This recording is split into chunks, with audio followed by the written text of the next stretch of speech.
ጤና ይስጥልኝ። ይህ አዲስ ዜና ነው። ዛሬ ዓለም ትንፋሿን ዋጥ አድርጋ የምትጠብቀው አንድ ክስተት አለ። የዓለማችን ወሳኝ የነዳጅ መስመር የሆነው የሆርሙዝ ሰርጥ በከፍተኛ ወታደራዊ ፍጥጫ ውስጥ ይገኛል። ሮይተርስና አክሲዮስ እንደዘገቡት ከሆነ የአሜሪካ ማዕከላዊ እዝ በኢራን የባህር ኃይል ይዞታዎች ላይ ፈጣንና ጠንካራ የተባለ ጥቃት ለመሰንዘር ዕቅዱን አጠናቋል። ይህ እርምጃ የታቀደው ፕሬዝዳንት ትራምፕ የዓለም አቀፍ የመርከብ ትራንስፖርትን ሽባ ያደረገውን ዲፕሎማሲ ሰጣ ገባ ለመስበር ከአድሚራል ብራንድ ኩፐር ማብራሪያ ከተቀበሉ በኋላ ነው። በሌላ በኩል ቢቢሲ እንደዘገበው የኢራን መንግሥት አሜሪካ ለጣለችው የባህር ላይ እገዳ ከዚህ ቀደም ታይቶ የማይታወቅ ምላሽ እንደምትሰዝታለች። የአንድ በርሜል ድፍድፍ ነዳጅ ዋጋ $105 በደረሰበትና ዓለም አቀፉ የገንዘብ ድርጅት IMF የዓለም ኢኮኖሚ እድገት ሊቀንስ እንደሚችል ባስጠነቀቀበት በዚህ ወቅት ጉዳዩ ከቀጠና አልፎ የእያንዳንዱ የግለሰብን ኑሮ የሚፈትን ሆኗል። በዛሬው ዝግጅታችን ወታደራዊ እንቅስቃሴዎችና የዲፕሎማሲውን መክሸፍና ሊከሰት የሚችለውን ሰፊ ቀውስ በዝርዝር እንመለከታለን። ይከታተሉ።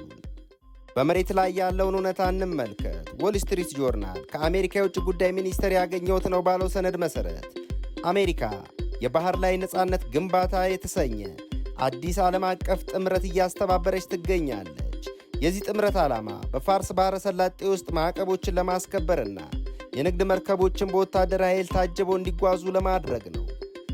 ነገር ግን ግፊቱ በባህር ላይ ብቻ የተወሰነ አይደለም። የአክሲዮስ ዘጋቢ ባራክ ራቪድ እንደገለጸው ፕሬዝዳንት ትራምፕ ለእስራኤል ጠቅላይ ሚኒስትር ቤንያሚን ኔታንያሁ በሊባኖስ ለሚያደርጉት እንቅስቃሴ ጥንቃቄ የተሞላበት ቁጥብነት እንዲያሳዩ አሳስበዋል። ይህም ሙሉ በሙሉ ወደ ቀጠናዊ ጦርነት እንዳያመራ ካላቸው ስጋት የመነጨ ነው። በዚህም መሃል የሰብአዊ ቀውሱ እየተባባሰ ነው።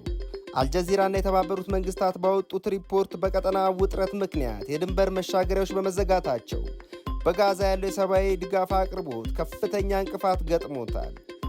ለመሆኑ ይህ ሁኔታ በዓለም ሕዝብ ኪስ ላይ ምን ተጽዕኖ አለው?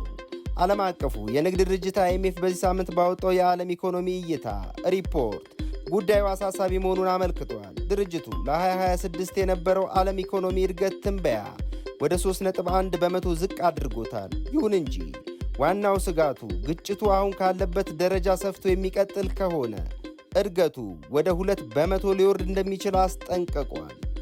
በታሪክም እንደሚታወቀው የኢኮኖሚ እድገት ከ2 በመቶ በታች ከወረደ ዓለም አቀፍ የኢኮኖሚ ድቀት እንደተከሰተ ይቆጠራል። የዓለም ካሜራዎች በመካከለኛው ምስራቅ ላይ ቢያተኩሩም የውጥረቱ ሰለባ እየሆኑ ያሉት ግን ሌሎች አካባቢዎች ናቸው። ለምሳሌ በባህር ላይ ባለው ፍጥጫ ምክንያት የምግብ አቅርቦት ሰንሰለት በመስተጓጎሉ በደቡብ ሱዳን 7.8 ሚሊዮን ሕዝብ ለከፋ የምግብ እጥረት መጋለጡን ኬርሳውስ ሱዳን አስታውቋል። የተባበሩት መንግስታት ድርጅት ዋና ጸሐፊ አንቶኒዮ ጉቴሬስ በቅርቡ እንደተናገሩት የዓለም ወታደራዊ ወጪ እስከ 2035 ድረስ $6.6 ትሪሊዮን ይደርሳል ተብሎ ይገመታል። ይህ እጅግ ከፍተኛ የሆነ ገንዘብ ከሚወጣበት ይልቅ በጥቂቱ የዓለምን ረሃብ ማስወገድ ይቻል እንደነበር ገልጸዋል። አሁን እያየን ያለነው የዓለም የኃይል ሚዛን ሽግግር ነው። እንደ ኢንዶኔዥያ ያሉ ቀደም ሲል ለሰላም ማስከበር ቃል የገቡ ሀገራት አሁን ላይ ያላቸውን ቁርጠኝነት ወደ መተው እያመሩ ነው።